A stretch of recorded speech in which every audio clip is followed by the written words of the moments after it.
இது பாருங்க, இதுதாங்க இயற்கை விவசாயம்.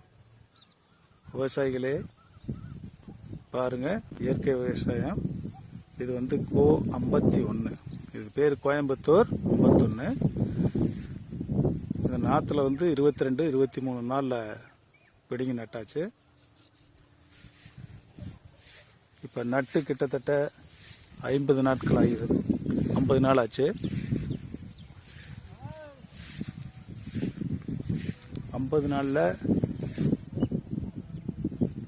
உரம் 3 உரம் போட்டிருக்கு, மருந்து 3 அடிச்சிருக்கு. பாருங்கள், வெள்ளாமையை பாருங்கள் விவசாயிகளே எப்படி இருக்குன்னு பாருங்கள். இதை நாங்கள் வந்து டீட்டெயிலாக அடுத்தது வீடியோக்குள்ளே உங்களுக்கு வந்து கிளியராக போடுறோம்.